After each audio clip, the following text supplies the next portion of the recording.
Welcome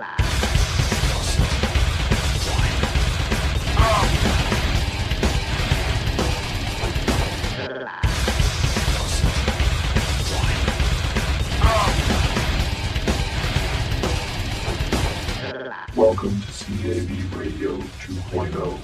Here are your hosts, Chris Perkins, Mark Cummings, and Jeff Giles.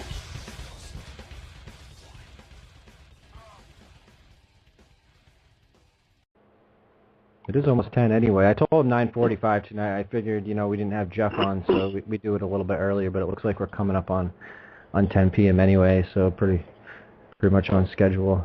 But we'd like to welcome Thomas Gorence to the show. How you doing, man? Hey, I'm good, man. Thanks for having me back on. Good to have you back on. It's been a while. Yeah, it's been a couple of months. Yep. How you been? Good, man. I've been keeping my head down, working a whole lot. I think the last time that we talked, I had released the second issue of Time Samplers, and now I'm working on finishing up the fourth issue and starting on the fifth, and I've got 7 other titles on the way out. So I'm really trying to expand the Paranoid American thing, and I've also kind of refocused a little bit. Instead of trying to sell single issues or anything, I'm just going to put all the comics online for free to read, and I'm just going to release 2 pages a week for the next year and a half or so. I've got enough content to do it already. Oh, wow. So I'm just going to end up making it into an ongoing kind of free comic series to try to spur up some more interest in some topics that I think are really interesting and important. It's awesome, man. Definitely keeping yourself busy then, it sounds. It's got to be a lot of work that goes into that. You have help, though. You have some other guys that help you, right? Yeah, every time I mention my comics or I show them off, I always get complimented on how great my artwork is, but I don't do any of the artwork. I hire a lot of really good artists, and I hire a lot of really great writers. I'm working right now on a title called Black Mass Pizza, which is basically about I'm not going to give too much away, but it's basically about a warlock that is sending out possessed delivery pizzas out into to downtown Boston. Nice. Specifically into the Harvard campus. And that's actually being written by a really, really funny guy named Doc Wyatt, and he's actually writing for a lot of TV cartoons like Teenage Mutant Ninja Turtles and Avengers and Spider-Man. Wow. He's got a lot of production credits. He's been really established. One of his more popular ones was Napoleon Dynamite. A lot of people have heard of that one. Oh, okay. So Doc Wyatt, that sounds familiar. Yeah, the name sounds familiar. Chris Doc Wyatt. And I'm working with another really, really talented guy named Spencer Laux, and he wrote a comic that I'll be releasing next month called Geronimo's Grave, which is basically a retelling of how Prescott Bush and a couple of the other bonesmen snuck into ancient Indian grounds and basically dug up Geronimo's skull, or so the story goes. And I just kind of bring that story into an illustrated format. Oh, shit. Right. Yeah, I'm looking him up. Yeah, Chris Wyatt, right? That's his real name? Yep, no kidding. Oh, wow. Yeah, Napoleon Dynamite. No shit. That's awesome. That's awesome, man. Good job. So I'm hoping to really get a lot of different artists working together with a lot of different writers on topics that I think are a lot more interesting than typical, guys wearing spandex and fighting crime and yada yada. I'm really kind of a agitarian in that sort of regard, because I always like the anti-hero. I never liked the superhero. I kind of, even as a little kid, I kind of saw him as this propaganda, representing this false ideal. And my biggest philosophy behind doing all this comics and everything is I kind of look at conspiracy theories and corruption and all these kind of rumors that go around about how awful the government is and how our culture is in general. And I kind of see that as our modern day mythology. We don't have Greek gods or anymore. And if you don't believe in the same God that's been pushed around for the last thousands of years and all of his friends, then the modern gods are kind of these huge titans and people that command all this respect. People think Jay-Z is in the Illuminati, and that David Rockefeller is basically sitting on a golden throne and looking down at the rest of the world, and may or may not be true, who knows. And I think that that's really, really interesting, at least a lot more than, I mean, a lot of people would crucify him, but I think that's way more interesting than Captain America or even maybe the X-Men, you know what I mean? Right. Oh, absolutely. And definitely. You've said something to me a couple times. You said something to me a couple times that I hear a lot, actually, and that you don't really read comics a whole lot, but then when you pick this one up, you get through it, and you really enjoy it, and, like, the format kind of works for it. And to be honest, man, I got to say, like, not even exaggerating, I'd say, like, 90% of the people that I talk to that find this comic, they all say exactly the same thing. They don't read comic books, but this was, you know, I guess it's just the material that's compelling, and I'm glad because that's kind of what I was going for. Good, yeah, you're doing a good job. Yeah, I collected comics, but I didn't read them. I collected them just because they were worth money. I had a big comic book collection, and I had all these awesome comic books, but I didn't read them. I wasn't into this stuff, but I collected sports cards and comics. I just like to collect. I mean, I was like that on the sports front. Like, I would collect all kinds of sports cards, but I didn't really care about the sport in itself. I just kind of knew, like, oh shit, Jose Canseco cards are worth a lot. Maybe he's my favorite player, you know what I mean? I maybe saw him in like a couple games and didn't really care. You're absolutely right. You put a spin on comics that makes me want to read them. Absolutely. And you mentioned like probably one of the biggest influences I can even think of, since I can remember back when I started wanting to kind of have some creative pursuits. And at the beginning of the show, you mentioned Terrence McKenna, and I actually I watch his videos all the time.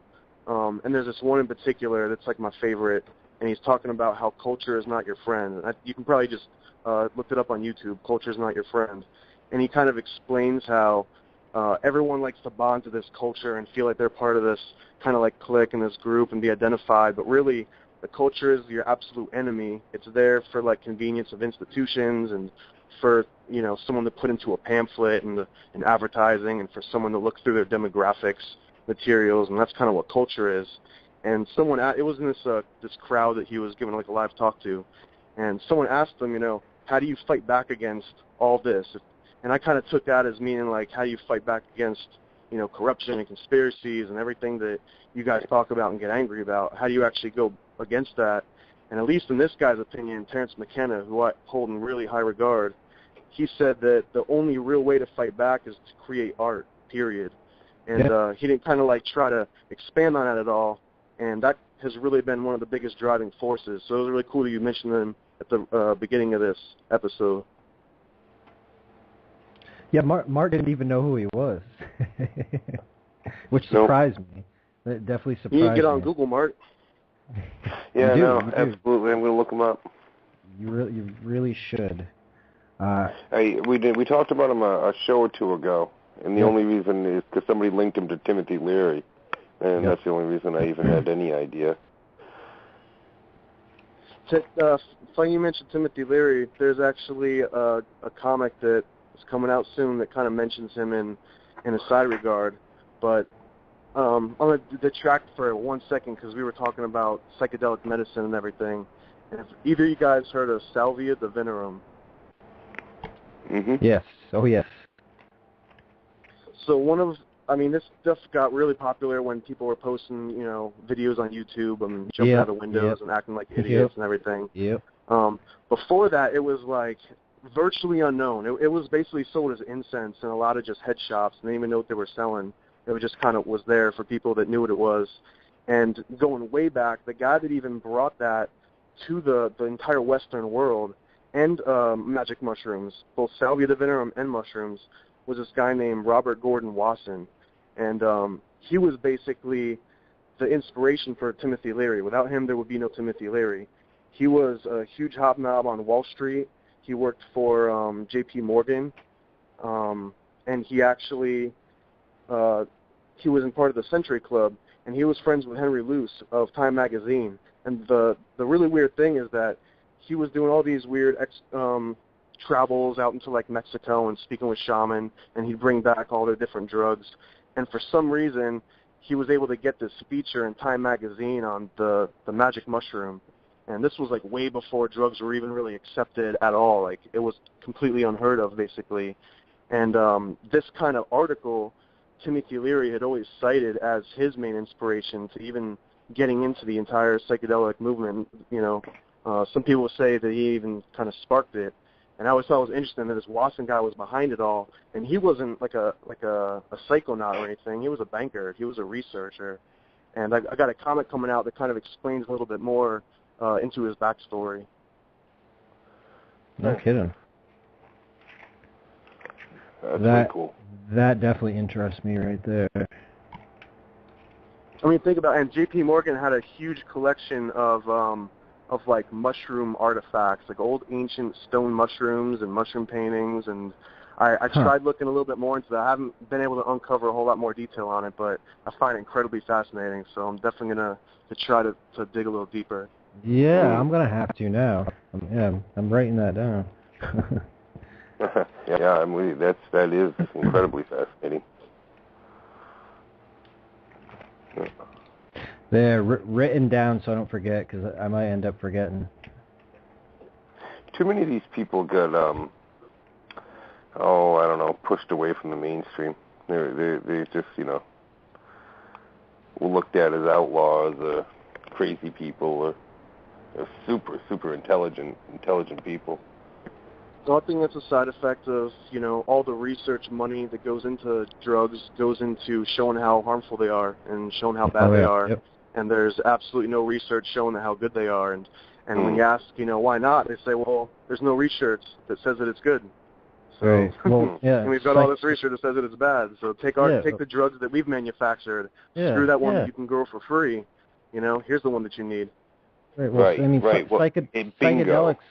psychedelics, they're not a neurotoxic. They're, if people don't know what a neurotoxin is, it's poisonous complex, mostly a protein that acts on the nervous system. But anyway, that's not what they are. I know a lot of people actually think that that's what they do. You're not even hallucinating. That's how I look at it. Like when you do it, you're not hallucinating. You're mostly you're seeing things, you know, how they really are. Kind of hard to explain. But you guys try explaining it to someone that's never actually experienced it. It's one of those mind-boggling experiences. Yeah. I've heard that theory before. Because I do know exactly what you mean. I don't know. I do know that you know, they can be useful, you know, mind opening, if you will.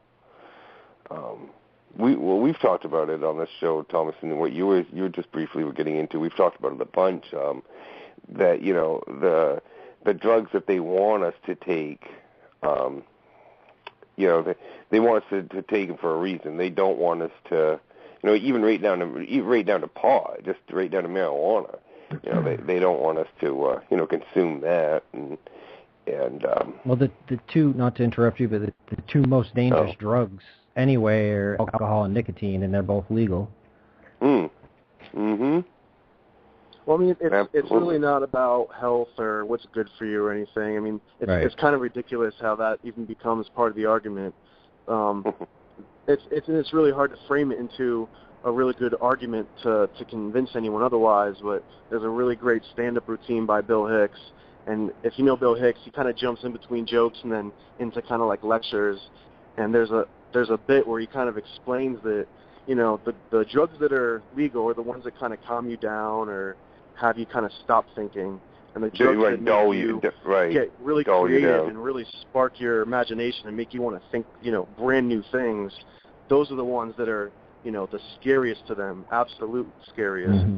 So, I mean, that seems to be one of the main coincidence among all the different ones that seem to be hawked as like, you know, they're going to kill you. You ever touch DMT and once in your life with your pinky, you know, you're going to think you're an orange and peel yourself and you'll die, you know, and...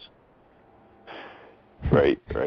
Absolutely. I mean, and not to mention that the same drugs they're saying are going to do this, they were like spraying into the public and testing it in public and putting it into water supplies and, you know. Well, half the drugs that were coming out, especially let's say back in the late 50s, early 60s, were given to soldiers. You know, they were experimented on the Army to begin with. Yeah, man, we got a whole timeline. It goes from Project Shatter to Project Bluebird to a whole bunch of it's just a long sequence of where I think one of the original stories they went over to the concentration camps and they saw that they were using mescaline as a way to as like a truth serum, and they brought that back and they started using it on Navy recruits. This is actually, to lead it back again, there's a comic you can read right now on the website for free called Operation Midnight Climax. That kind of recounts sort of a history of this, and it talks about all the main players and who kind of, like what the project names were, who the generals were that were involved. I try to get, you know, all the real details in there. Nice. And plug that again. What was it? Can you see the name again? It's called, it's on paranoidamerican.com, and it's called Operation Midnight Climax. It's part of this. It's part of an ongoing series of short stories called Paranoid American History, where each one is kind of like a anti propaganda piece. So instead of having this, you know, our great leader comic, it's like, well, here's what, you know, Prescott, here's what the Grandpa Bush was doing back in the day. Right. Good. So, no, and you know, as I think as we were talking about earlier, me and Chris were talking about earlier, that you know, it's good that people are bringing this to you know, to the limelight, to the mainstream again, and the benefits of these drugs, that you know, true benefits that they can have, you know, physically, emotionally, mentally, you know, on all the spiritually, on all different levels. I say it all the time. I credit drugs. I used to be heavy, you know, into LSD and psilocybin mushrooms, and you know, it's been a few years because I feel like I you know, I kind of grew out of that point, or you know what I mean, past that or whatnot. But like I think I would have been a complete ignorant redneck if it hadn't been for, you know, honestly, for experimenting in drug use, because it was just the way that I was brought up. You know, I was brought up in a very... that's a side effect of it kind of being put into this like outcast sort of light, and if you're found out, then you're not going to have a regular job, and you're going to get kicked out of school, and you're going to get kicked out of any sort of, you know, government position, any kind of benefits you might have going on, all just gets ripped out from under you. So then you're either hanging out with other people that are in the same situation as you, or, you know, you're kind of relegated to the corner. And it's real easy to be like, oh, point your finger and look at those guys in the corner. You don't want to end up like that. And that's what drugs do. And it's like, I'm sure you've seen the picture going around with the cop where it's like, drugs will ruin your life, so if I catch you with them, I'll ruin your life. You know what I mean? That's it exactly, I think. I don't think anyone should be prevented from doing them. No one should be prevented from doing a drug that they either need to do or want to do. No one should ever have to be forced to do a drug. You know what I mean? But it's ridiculous. Like, you've got drinking competitions, but then you can't legalize drugs that have legitimate medical uses and therapeutic uses with, you know, clinical trials. Show me one single clinical trial that says drinking, you know, 2 pitchers of beer has some sort of like medicinal quality to it. So, correct. And I think the old argument too was that if it was shown to kill brain cells in any capacity whatsoever, then it was going to be like a Schedule I drug, or it was going to be made illegal. But you can't tell me that, you know, you don't lose any brain cells down in 2 pints of beer in one night, or even getting, like, you know, real shit-faced. So of course. And it's actually there's actually studies that say it regenerates your brain cells. Psilocybin, correct? Yes. And reduces anxiety in terminal cancer patients. Even MDMA. I mean, you can treat PTSD with it. There's some numbers on it. There's an 83% cure rate. I don't MDMA. I have it written down here. Anyway, well, yes. It absolutely started as a therapeutic drug for couples or something. Yeah. And then it turned into like a Texas nightclub drug for a little while. Right. And then, they got crazy and banned it. Like, they basically announced it on the news, hey, this drug is now illegal. If you've got any, it's basically like do it now or forever hold your peace. Yep.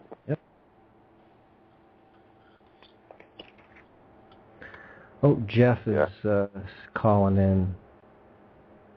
Hey guys. Hey Jeff. Awesome conversation. Sorry I couldn't join so far. I'm kind of inhaling flea destruction. We had a flea outbreak, so I had to spray the house, and right now, I only got to do my room so far, but right now I'm sitting in my room and inhaling these fumes, and it's disgusting, but whatever. Drugs of all kinds. Oh yeah, right? That's just wonderful. But you guys are spot on about what you're saying, and I definitely have a feeling it makes people smarter when they experiment with these drugs, especially like magic mushrooms and maybe even LSD. I'm going to go with LSD as well. Oh yeah, MDMA. for sure. MDMA, DMT, peyote, they definitely help ayahuasca. Even David Icke encourages use of psychedelics to expand the mind and expand your intelligence. Aleister Crowley did too. Yeah, well, I'm not gonna. The funniest thing too, though, is I'm not gonna do a psychedelic. It doesn't matter who else has done it. Before you do it, or when you're trying to explain to other people, it's like, oh well, Oprah smoked once, or if you told them that Donald Rumsfeld himself took LSD at one point, and now he's totally fine, debatably. Then all of a sudden people would be like, oh yeah, maybe try that. But then once you actually do it, so I hear, then everyone else's kind of subjective experience, it's kind of completely irrelevant, because what it does is it opens your eyes up to what it's like to not have your own ego just kind of standing in the way and blocking your view. And hearing someone else's story about, how they did that, it's funny because it has no bearing at all on the experience and what you're really talking about the potential behind it. Absolutely. And everybody's experiences are always different. So like when you talk to somebody about their experience, or you share experiences, you have that way to relate on it. You can always relate to that experience, even if it's not an identical experience. It's interesting that you brought up salvia, because that was the one time I had a bad experience. I didn't research the drug too well. We talked about this, right? I know we did, and I didn't research. On the show, yeah. I'm sure, and I didn't look into it that well. I didn't take it seriously because it was being sold. I think I bought it off of eBay. I bought it off of eBay, so I didn't think it'd be that serious. It used to be that easy to get because no one knew what it was. It was incense, basically. Right, and I went straight to the strongest kind I could find at the time. Yeah, which was 40X or something. I did 55X. Oh shit! And I didn't. They call it horse killer or something like that. Oh man! Well, I almost died because I went in my room. I was smart enough to get the cats out and everything, so I wouldn't accidentally kill them for whatever reason. I didn't think it. So so I shut the door. I went on my bed, and I took one hit, and I was like, okay, well this isn't doing anything. And then 2 seconds later, it fell out of my hand, and I literally fell on the floor and started moving around, and what seemed to be days after, and surprisingly it was only 5 or 10 minutes later, when I finally came to it, I noticed that I was physically in between the bureau. And this is a 5 foot tall bureau, and I pushed it off against the wall somehow, and my head was in between it, that in the wall. And I noticed when I finally got up, and I was so thankful that I came back to reality, because it was hell, dude. It was a bad trip out the ass. It was probably the scariest moment of my life. I don't even want to You can talk to psychonauts and hardcore drug users of all ages, old school heroin junkies that have been through Woodstock, a million times over. And a lot of them will say that same thing, that salvia is the real deal. It'll knock your socks off, and it usually terrifies people to the point where they look at it and they're like, I never want to see that again. Dude, because I felt like I was being erased from, I felt like I was completely erased from reality. I forgot who I was. I couldn't, like, during that moment, I didn't know who I was, anything about my life, my name.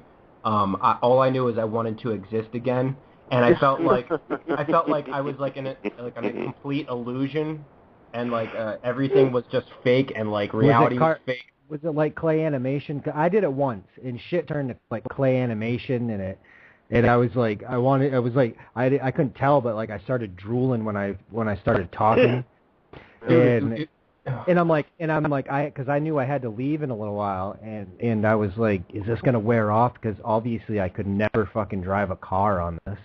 And no, man, that's one of the good reasons that people probably shouldn't be doing it and driving cars or anything. Oh yeah, no. But I really think it's one of the best psychedelics out. It's actually the strongest psychedelic in nature, apparently. The medical compound salverin A is the most potent out of anything we've ever found by like orders of magnitude, and they still have no idea how it really works. All they know is it kind of activates the same portion of the brain that kind of activates when you're dreaming. So it kind of like is able to sort of trigger some sort of like a daydreaming state of some kind. But I think it's really fascinating because it's like this self-regulating drug. Like you couldn't overdo it because it would terrify the hell out of you. But at the same time, it has this inverse tolerance property where instead of the more you do over time, you build up this tolerance. It's actually like you get more and more used to it. And I've read a lot of books that the guys are trying to kind of explain the chemistry and the psychology behind it, but it sounds like what you're really doing is you kind of just like jumped right into the deep end of the pool, the 55-foot deep end, and sank right to the bottom, and you weren't even ready for it. You didn't even hold your breath before you jumped in, A lot of people are kind of confronted with it at like a party or in like a party setting or there's people around. It's absolutely not the way to do it at all, you know what I mean? No, I wouldn't think so. It would be like, giving you a bunch of MDMA and then leaving you at Burning Man and be like, enjoy it, with like no water or anything, Man. Well, dude, I mean, I thought like at that moment, like since I couldn't remember anything about reality, all I thought was that like aliens like killed the planet and killed all of us. That's what I thought. Like I thought like aliens were watching me at that moment, and like I completely like felt like I could sense their presence or whatever. And when I finally came to it, I like reached for the doorknob, and eventually when I got back on my feet, I looked in the mirror and I had a black eye, and my ankle was it felt like my ankle was broken. It ended up like being you sprained. need what they call a sitter, man. Someone there to just tell you to keep sitting. Died, dude. I could have fucking died from that. And I mean, people have getting very, very hurt doing it because it's unlike any other drug where it kind of has like a slow come up, or you kind of like, I think I might feel weird a little bit, and then 5 minutes later it's there. I mean, with salvia, literally every single person on their first try, they take like a big hit or two, and they're like, oh, that's it. I don't think I feel anything. And then they immediately forget the English language, and they immediately start sweating really bad and drooling, and and what it is it's an instant loss of ego. It goes from 0 to 60 in like 0.00001 seconds. And if you don't even know that that's coming, it's going to be the most terrifying experience of your life, because it really does feel like the entire world's just been ripped away from you, because it kind of has, But if you know that going into it, and if you kind of plan for that, and you have a reason to feel that way, then I think it could be incredibly therapeutic use. And that's one of the lesser known ones, because it kind of got laughed off as like, that drug that teenagers were ordering online and, getting fucked up on. Right, making your brain dead. Well, dude, I mean this is like the new shit. I freaked out for like, it just messed with me for weeks, dude. Because after, when I was looking in the mirror or whatever, I just looked at myself and I just thought to myself, I'm not even real. I don't even really exist. Yeah, and I would argue that that's not even the drug that's doing that. That was just the experience that was having all those after effects. It wasn't the drug, dude. That was the experience from the drug. Because I remembered the experience from the drug, and it fucking terrified me. And I freaked out. I told a couple friends, and like, I was just like depressed for a couple weeks afterwards. And like, I'll go outside and I'll look out, it just all at that point just seemed like a huge hologram that we're just living in at that point. It was creepy as hell. Well, you're kind of right, I'd assume. Yeah. But I think that's the same reason why it's so helpful, because you could take someone that feels like they're so boxed in, or or they've got other issues that are just mentally blocking them from doing the things that they should be able to do. You know what I mean? And if that can just kind of crack that door open a little bit, and let some fresh air in, then it makes you value life for sure, and makes you want to get some shit done. That's probably for better or for worse, you'll value life more. That was actually right before I started doing stuff, so that probably kicked my ass and made me do stuff like activism, and because it just made me realize how valuable life is, and how how we can't take it for granted, and we're only going to be alive for so much time. And I think the salvia experience was a huge factor in that. Oh yeah, I completely. Well, of course it was. Well, it had to be. And it freaked me out. I mean, I would still chalk that down as, one good one for salvia. It scared the shit out of you in a good way then. It beat me up is what it did. It wasn't the same type of experience as LSD. I mean, I tripped my face off with LSD, and I loved that, man. That was just great. Well, that's a very social experience, and salvia is not. That. Salvia is you are one-on-one with your maker, essentially.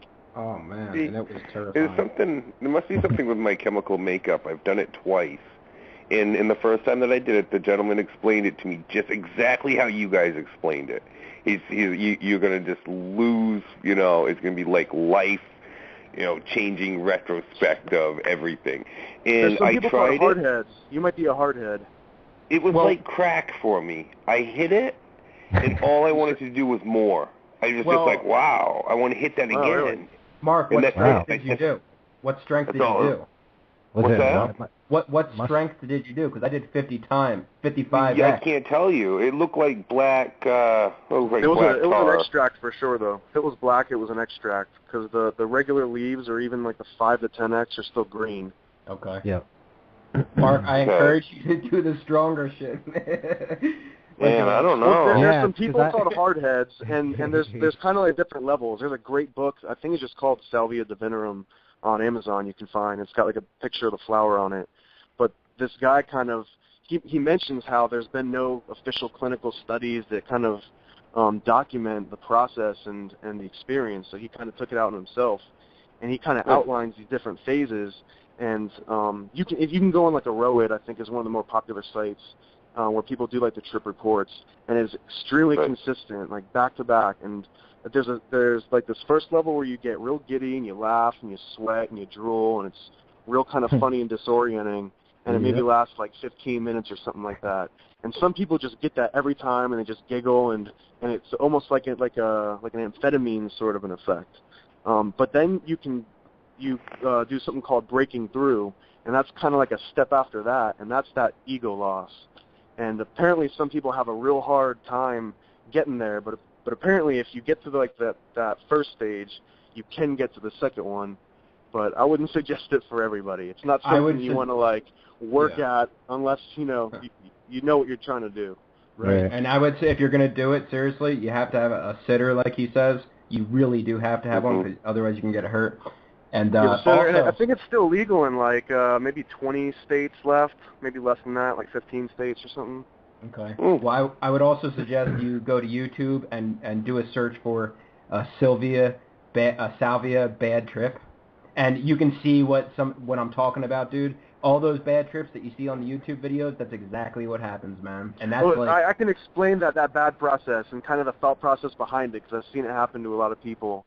And what usually happens is you lose your ego, and the first thing you want to do is you want to prove to yourself that you do exist, and that you do have a body, and that you do have control over your body.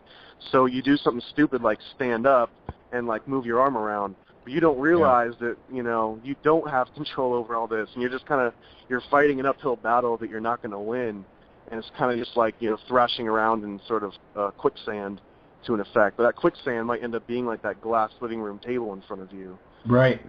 And when you say ego, but that's the danger. When it gets rid of your ego, we're not talking about like being stuck up or No, I mean like the fact that you know that you're a human being that exists in a universe where other people exist. It's just that's ripped out completely from under you, and the explanation stops there. I'm not even going to try to get further than that. It's impossible. It's like I literally felt like I became like a piece of the furniture. Like I just melted. It was scary as hell, man. Yeah, like I didn't think I existed. I knew at one point in my life I did exist, and what terrified me the most was I couldn't remember anything, and I couldn't even remember who the fuck I was. It was just so it was hell, man. Well, and that's what's so interesting, man, is that it's not subjective like all the other things that you guys have been talking about. This one is very, very objective in the way that people react to it and the way that it makes you feel and things that you see, like melting into furniture. Like that's usually the number one reason why someone wants to stand up, to prove that, like, I need to prove to myself right now that I'm not really part of this chair. And the only way I can do that is stand up. I was trying to stand up, dude. I couldn't, though. I was, like, obviously falling on the floor, and, like, I was just on the floor the whole time. I was trying to get up, though, believe me. But, yeah, the first thing that I did when I did come to it was I wanted to see another life, and I, like, saw my cats, and they just made me feel like, even my cats, I thought at that point, as I was coming out of it, that they are fake. They aren't real. It's all an illusion. And, like, then, you know, I just went in the other room and just laid on the ground in front of the TV and just, like, laid there, like, looking up, and and it was so creepy. And I think it was during the time of that huge tsunami that killed, like, almost 1 million people or whatever on the coast of, I forget where it was, India and all. Yeah, India. That was years ago. But man, wow. Yes, you're probably being real receptive to anything like that, any kind of traumatic experience, especially on a global level. Yeah. And I kind of think that's what all the psychedelics do, and that's what any major life event or anything that happens to you, it's a trauma. It might be a good one or a bad one, but it's a traumatic event that happens, and these are ones that you can, like, spur within, like, your own, you know, controlled environment, so to speak. Like, this is a traumatic experience that you can decide to go through, and, you know, it's not like something that's going to catch you off guard, even though it definitely is. I'm not talking about salvia in general. I'm talking about psychedelics and... Dude, I have some cool LSD stories, man. Oh, yeah. I tripped one night into the morning and woke up. Well, didn't wake up. I was still up to 9/11. So I was like, I was coming down off it or whatever, but I was still yeah, dude. So we didn't. Did you actually believe it? Well, right. That's awful, man. The only reason why we did is because someone that was with us, his mom called us or called him to let him know what was going on. So then we turned the TV on. So we kind of. But so it was pretty traumatic. It really brutal. It definitely messed with my head. Yeah, I can't even imagine something like that, guy. I watched a guy die in front of me once during a peak. That was Oh, what? I can't imagine. Damn. Well, at a festival or something. Yeah. No, it was actually the downtown Old Port. He fell out of a window. Ka-funk. I'll never forget the sound. Oh my God. Yeah, it was the sound that still haunts me. What the hell drug was he on? Portland. He was, I believe, drinking. This was a story. I'm across we're probably 5, 6, 7 stories up in these apartments, and across the street down in the Old Port in Portland, Maine, in the city there's he's across the street at an equal level, 6, 7 stories up. And they have a door that opens up into the street. It opens up into, like, nothing, no balcony, no anything. Okay, and they're having a party over across the street, and we're hooting and hollering is what we're doing. We're yelling back and forth across the street. Like I said, they're drinking heavily. We're doing, major drugs. And one of the guys was, like, hanging his leg out the door or whatnot and just, goofing off. You could tell he had a drink in his hand, and he slipped. He slipped and he fell, and I was sitting at the other window, watching him, and just ka-punk, just, wow. Hit the pavement, done.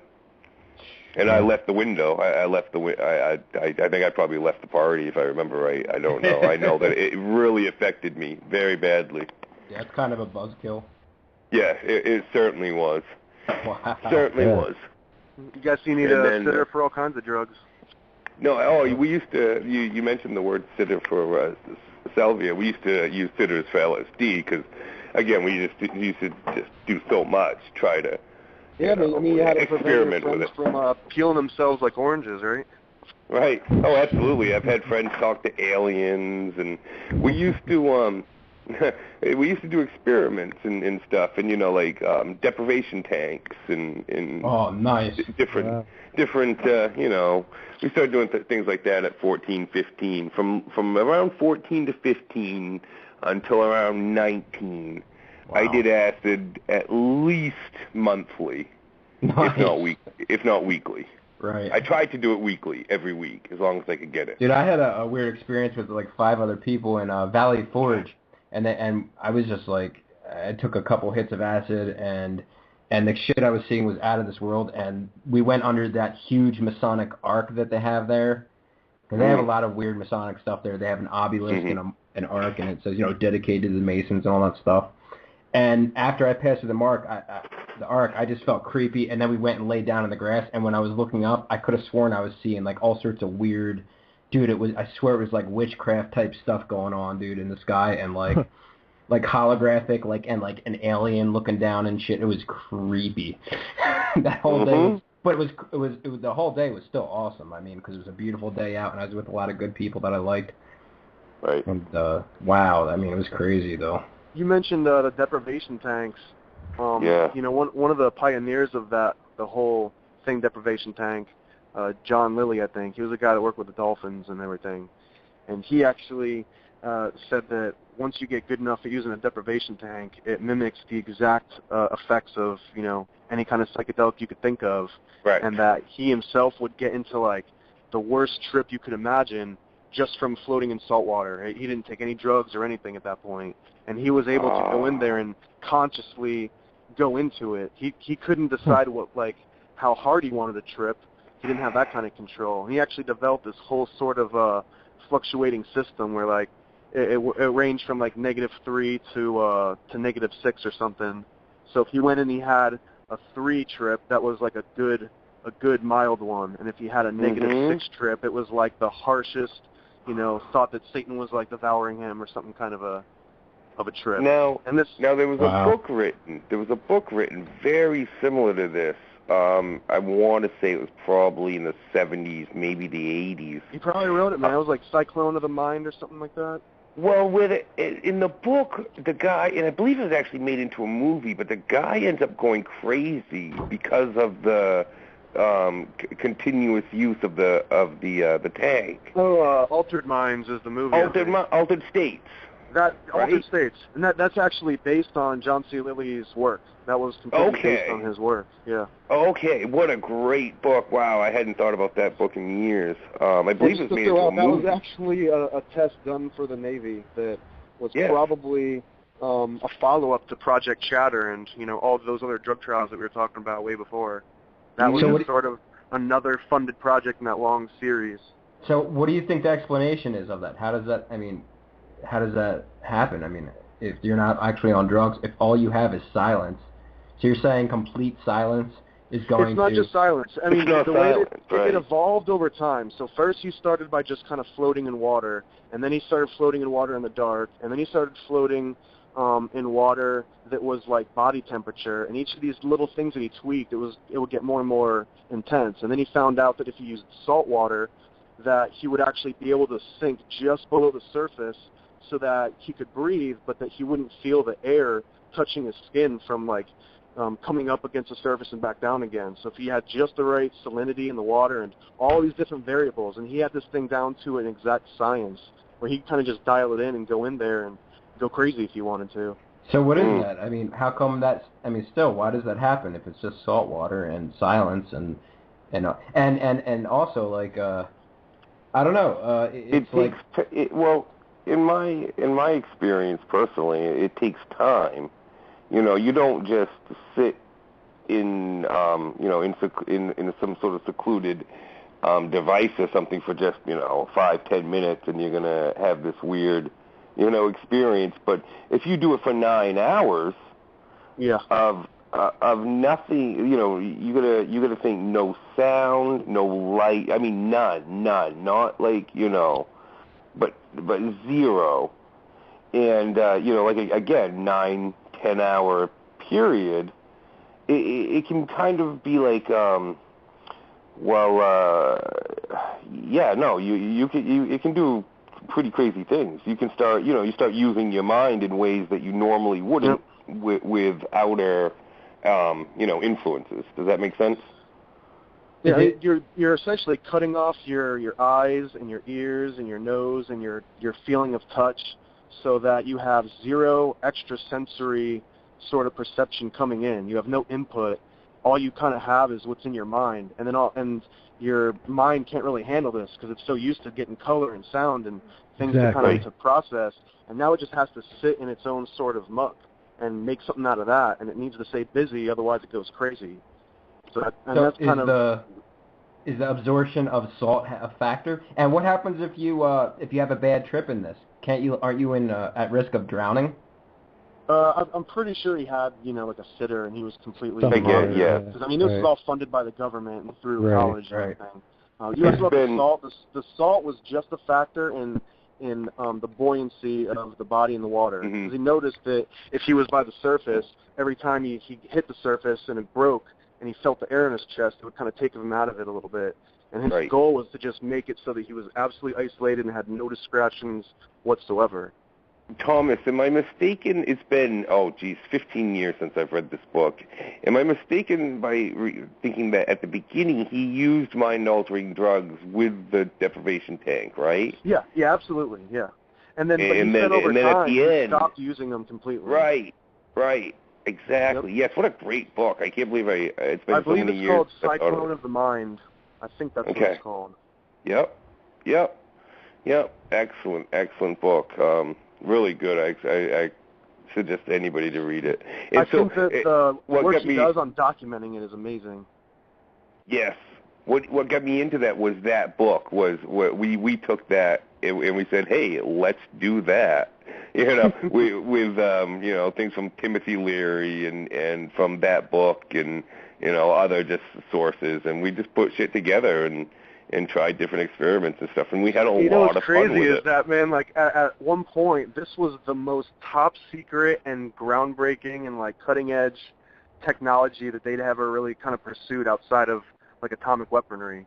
Like this was, no one had done this kind of stuff before with the psychedelic drugs and deprivation tanks, and this was a completely new area to everyone. And the government was terrified of that because they wanted to kind of be the first to know what it all did and how to control it and whatnot.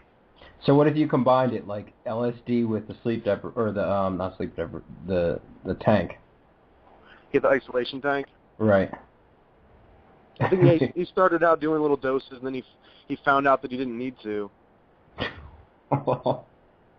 And he also did a lot of work with.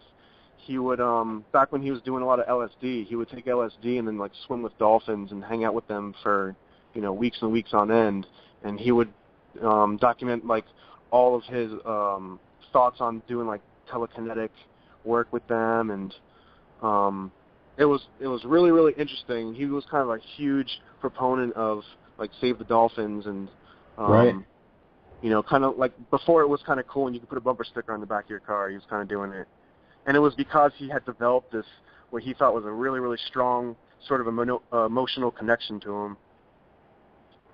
Wow. I still have yet to swim with dolphins, so someday. Someday. I haven't gone skydiving either.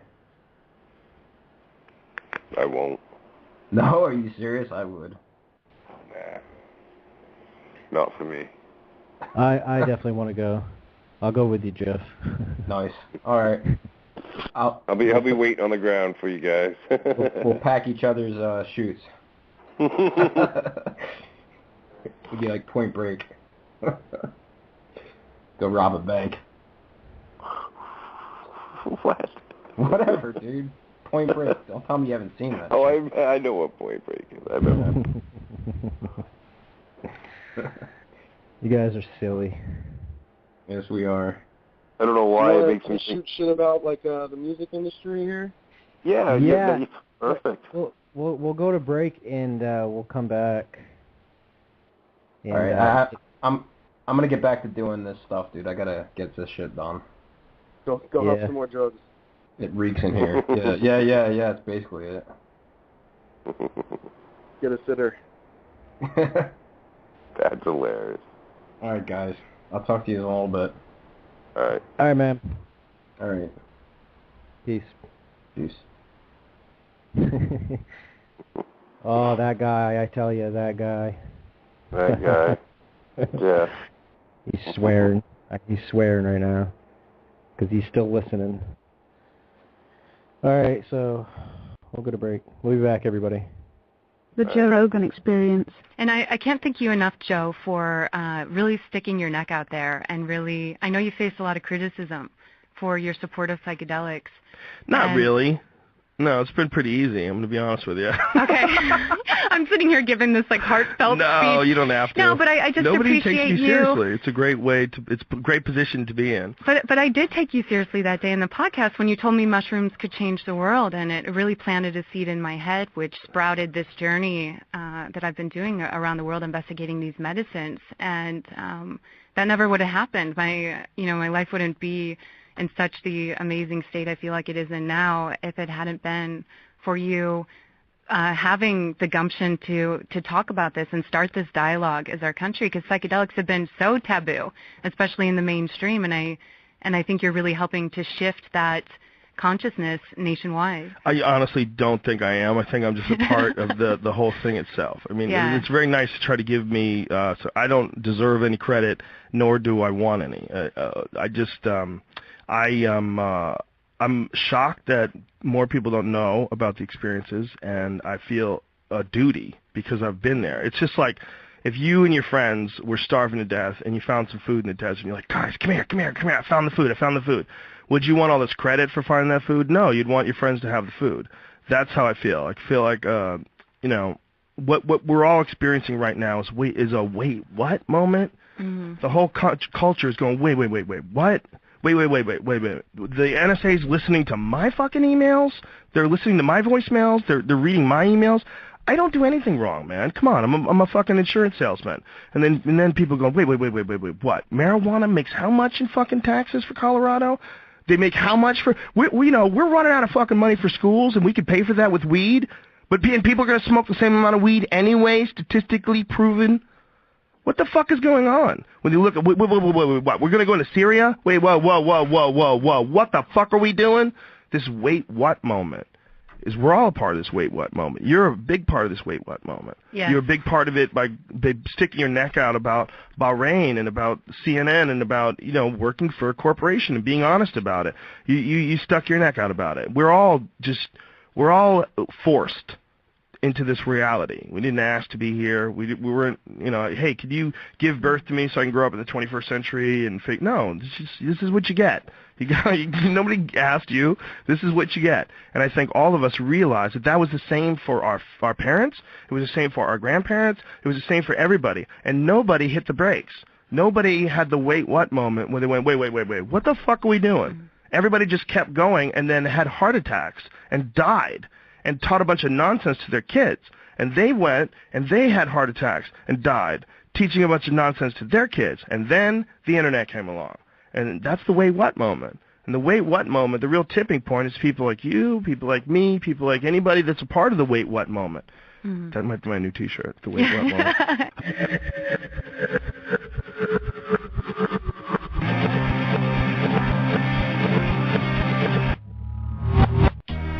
Yeah. Middleman Entertainment. Great minds think alike. HipHopProduction.com. SA2 in the building. What y'all think? I want a prison to stay stupid. Y'all need to really listen when I'm spitting. Really listen when I'm spitting. Ain't nobody bringing it like this. Listen. What would you do if you knew that in World War II, banks on American soil funded Hitler's fight against Jews? It's true, not only did they fund him, they were for him. Believe the communistic ideas should be supported. See Warring's opportunity for organizations like the United Nations to to be placed in command. But even the UN is the front for the Council of Foreign Relations. European Masons hold the power at hand, or do they? No, Americans are involved. Hillary's the current member of the CFR, pushing us farther from God and closer to socialism, communism, Satanism, Marxism, anyism. It's serious and you think it ain't, but America's debt was planned by the Federal Reserve Bank. A snake invaded Eden in the form of democracy, and this is my way of getting even with the demons. Man, go Google the Rothschilds, the Bilderbergers, the Rockefellers. Man, do your research on Henry T. Ford. It ain't over, man. The list goes on. Tycoons like J.P. Morgan above the law. To whom rules are of no importance. A new world order. One world currency is the plan. Understand who profited from the war in Afghanistan. And you can begin to see the shepherd of the flock is actually the wolf among the sheep. Gangbangers hustling on corners to make ends meet. Or nowhere near as dangerous than the broke on Wall Street. It's deep. The government been tapping our phones. If you gang affiliated, they could raid your homes. If that's the case, why they leaving the White House alone? With 3 generations of pussies been stolen bones. When we do it, they label it as organized crime. When they do it, they use a terrorist to justify the rules and regulations don't apply to Freemasons. And I'm here to put a face to the devil that we face. Man, people get killed for putting stuff like this out in the streets, man. But they're out there, it's there. I'm gonna tell y'all what. Y'all go to the library and ask for a book called Hope of the Wicked, and it's gonna open your eyes, man. You know how they solve overpopulation war. Military recruiters are really trapdoors. The floors give way like the levees in Katrina, where FEMA paid major corporations to clean up evil you couldn't dream of, wickedness you couldn't fathom. If I had to sit down with Bush, it's what I'd ask him. Weapons of mass destruction, Saddam didn't have them. So while we over there, while Kim's in Korea laughing, it's happening right under our nose. Say the sensitizes the shows like Big Brother while invading our home, you know. Longer alone, a camera on every corner. Al-Qaeda was an excuse, the cell phone recorder. He's shutting down the borders, they just testing the water. And it's nice and warm, ready for globalist order. So stop worrying about a Democrat or worrying about Republicans. Worry about the CFR, the world's secret government is here.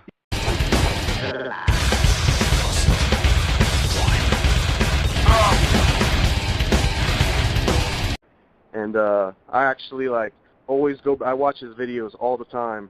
And there's this one in particular that's like my favorite, and he's talking about how culture is not your friend. You can probably just look it up on YouTube, Culture is Not Your Friend. And he kind of explains how everyone likes to bond to this culture and feel like they're part of this kind of like clique in this group and be identified, but really the culture is your absolute enemy. It's there for like convenience of institutions and for, you know, someone to put into a pamphlet and advertising, and for someone to look through their demographics materials, and that's kind of what culture is. And someone, it was in this crowd that he was giving like a live talk to, and someone asked him, you know, how do you fight back against all this? And I kind of took that as meaning like, how do you fight back against, you know, corruption and conspiracies and everything that you guys talk about and get angry about? How do you actually go against that? And at least in this guy's opinion, Terrence McKenna, who I hold in really high regard, he said that the only real way to fight back is to create art, period. And he didn't kind of like try to expand on that at all, and that has really been one of the biggest driving forces. So it was really cool that you mentioned them at the beginning of this episode.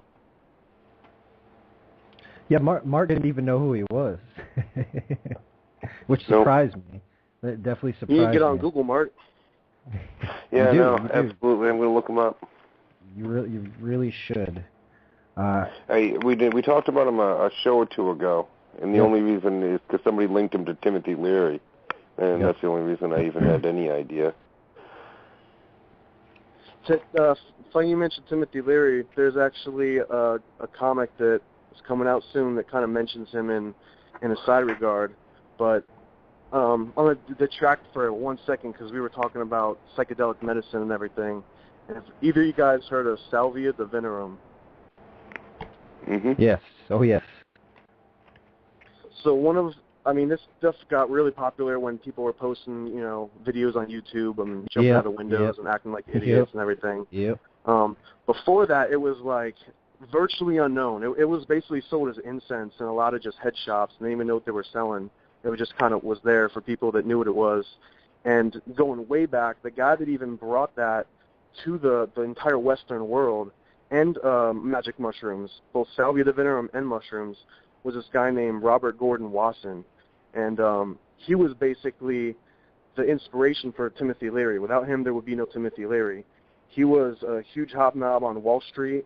He worked for J.P. Morgan, and he actually he was in part of the Century Club, and he was friends with Henry Luce of Time Magazine. And the really weird thing is that he was doing all these weird travels out into like Mexico and speaking with shaman, and he'd bring back all their different drugs. And for some reason, he was able to get this feature in Time Magazine on the magic mushroom. And this was like way before drugs were even really accepted at all. Like it was completely unheard of, basically. And this kind of article, Timothy Leary had always cited as his main inspiration to even getting into the entire psychedelic movement. You know, some people say that he even kind of sparked it. And I always thought it was interesting that this Wasson guy was behind it all, and he wasn't like a psychonaut or anything. He was a banker. He was a researcher. And I got a comic coming out that kind of explains a little bit more into his backstory. No kidding. That's really cool.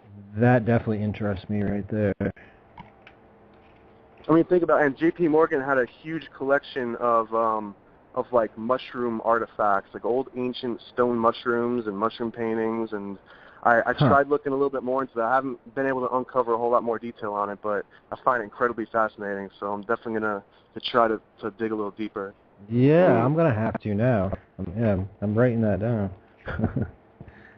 Yeah, I'm with you. That is incredibly fascinating. They're written down so I don't forget, because I might end up forgetting.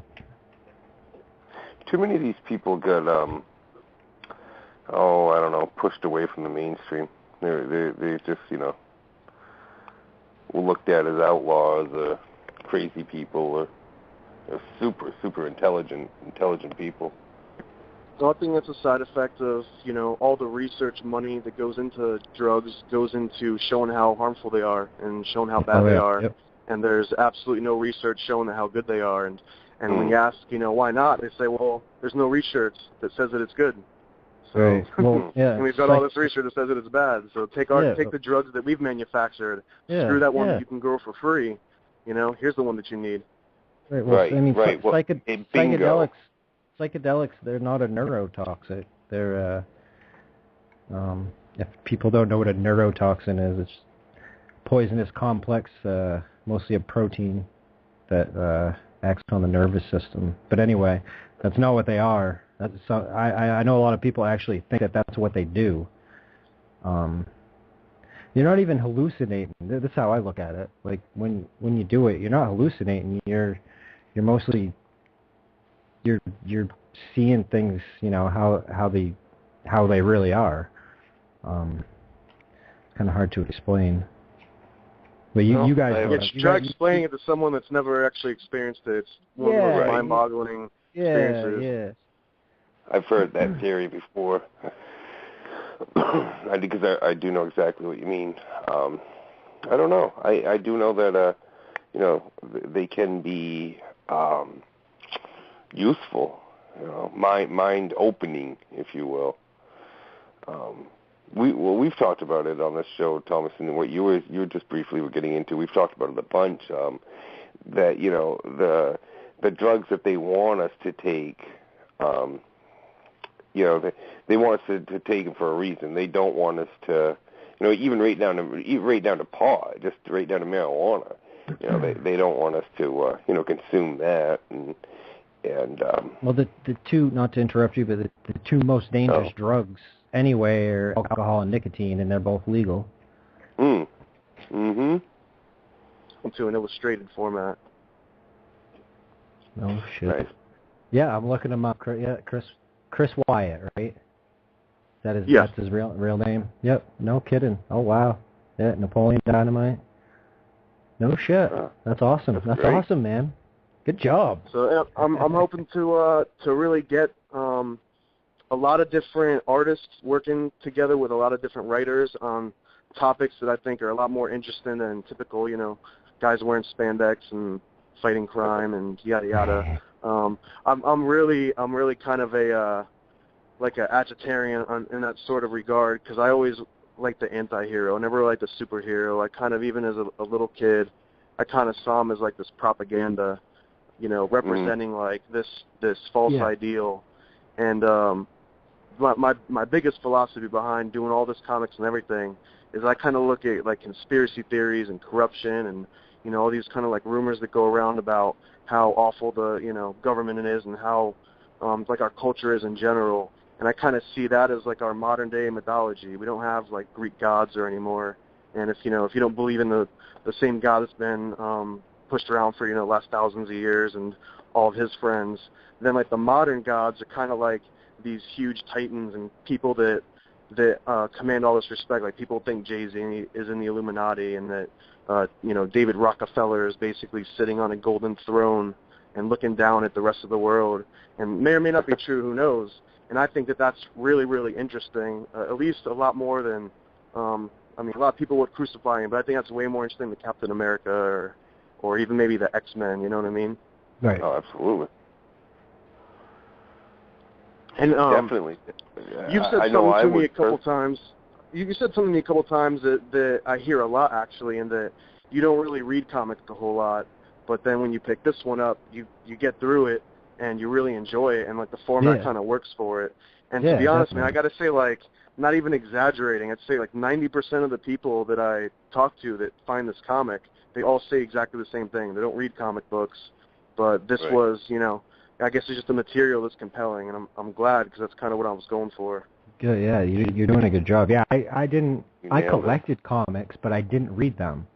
I collected them just because they were worth money. I had a big comic book collection, and I had all these awesome comic books, but I didn't read them. I wasn't into this stuff, but I collected sports cards and comics. I just like to collect. I can see. I was like that on the sports front. Like I would collect all kinds of sports cards, but I didn't really care about the sport in itself. I just kind of knew like, oh shit, Jose Canseco cards are worth a lot. Maybe he's my favorite player, you know what I mean? Yeah. I maybe saw him in like a couple games and didn't really care. You're absolutely right. You put a spin on comics that makes me want to read them. Absolutely. And you mentioned like probably one of the biggest influences I can even think of, since I can remember back when I started wanting to kind of have some creative pursuits. And at the beginning of the show, you mentioned Terrence McKenna. Well, I mean, it's really not about health or what's good for you or anything. I mean, it's kind of ridiculous how that even becomes part of the argument. It's really hard to frame it into a really good argument to convince anyone otherwise. But there's a really great stand-up routine by Bill Hicks. And if you know Bill Hicks, he kind of jumps in between jokes and then into kind of like lectures.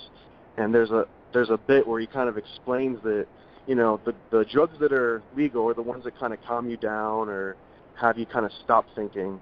And the drugs that make you get really creative and really spark your imagination and make you want to think, brand new things, those are the ones that are, the scariest to them, absolute scariest. Mm-hmm. So, I mean, that seems to be one of the main coincidence among all the different ones that seem to be hawked as like, they're going to kill you. You ever touch DMT and once in your life with your pinky, you're going to think you're an orange and peel yourself and you'll die, and... Right. Absolutely. I mean, and not to mention that the same drugs they're saying are going to do this, they were like spraying into the public and testing it in public and putting it into water supplies and, Well, half the drugs that were coming out, especially let's say back in the late 50s, early 60s, were given to soldiers. They were experimented on the Army to begin with. Yeah, man, we got a whole timeline. It goes from Project Shatter to Project Bluebird to a whole bunch of it's just a long sequence of where I think one of the original stories, they went over to the concentration camps and they saw that they were using mescaline as a way to as like a truth serum, and they brought that back and they started using it on Navy recruits. This is actually, to lead it back again, there's a comic you can read right now on the website for free called Operation Midnight Climax. That kind of recounts sort of a history of this, and it talks about all the main players and who kind of, like what the project names were, who the generals were that were involved. I try to get, all the real details in there. Nice. Nice. And plug that again. What was it? Can you see the name again? It's called, it's on paranoidamerican.com, and it's called Operation Midnight Climax. It's part of an ongoing series of short stories called Paranoid American History, where each one is kind of like a anti propaganda piece. So instead of having this, our great leader comic, it's like, well, here's what, Prescott, here's what the Grandpa Bush was doing back in the day. Right. Good. So, no, and as I think, as we were talking about earlier, me and Chris were talking about earlier, that it's good that people are bringing this to to the limelight, to the mainstream again, and the benefits of these drugs, that true benefits that they can have, physically, emotionally, mentally, on all of those.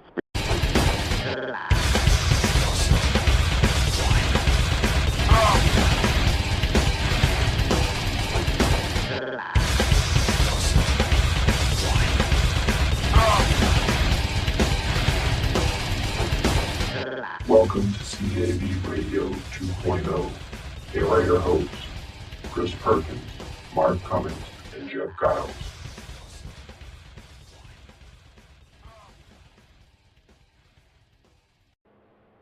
It is almost 10 anyway. I told him 9:45 tonight. I figured, we didn't have Jeff on, so we do it a little bit earlier, but it looks like we're coming up on 10 p.m. anyway, so pretty much on schedule. But we'd like to welcome Thomas Gorence to the show. How you doing, man? Hey, I'm good, man. Thanks for having me back on. Good to have you back on. It's been a while. Yeah, it's been a couple months. Yep. How you been? Good, man. I've been keeping my head down, working a whole lot. I think the last time that we talked, I had released the second issue of Time Samplers, and now I'm working on finishing up the fourth issue and starting on the fifth, and I've got 7 other titles on the way out. So I'm really trying to expand the Paranoid American thing, and I've also kind of refocused a little bit. Instead of trying to sell single issues or anything, I'm just going to put all the comics online for free to read, and I'm just going to release 2 pages a week for the next year and a half or so. I've got enough content to do it already. Oh, wow. So I'm just going to end up making it into an ongoing kind of free comic series to try to spur up some more interest in some topics that I think are really interesting and important. That's awesome, man. Definitely keeping yourself busy then, it sounds. It's got to be a lot of work that goes into that. You have help, though. You have some other guys that help you, right? Yeah, every time I mention my comics or I show them off, I always get complimented on how great my artwork is, but I don't do any of the artwork. I hire a lot of really good artists, and I hire a lot of really great writers. I'm working right now on a title called Black Mass Pizza, which is basically about I'm not going to give too much away, but it's basically about a warlock that is sending out possessed delivery pizzas out into to downtown Boston. Nice. Specifically into the Harvard campus. And that's actually being written by a really, really funny guy named Doc Wyatt, and he's actually writing for a lot of TV cartoons like Teenage Mutant Ninja Turtles and Avengers and Spider-Man. Wow. He's got a lot of production credits. He's been really established. One of his more popular ones was Napoleon Dynamite. A lot of people have heard of that one. Oh, okay. So Doc Wyatt, that sounds familiar. Yeah. The name sounds familiar. Chris Doc Wyatt. And I'm working with another really, really talented guy named Spencer Laux, and he wrote a comic that I'll be releasing next month called Geronimo's Grave, which is basically a retelling of how Prescott Bush and a couple of the other bonesmen snuck into ancient Indian grounds and basically dug up Geronimo's skull, or so the story goes. And I just kind of bring that story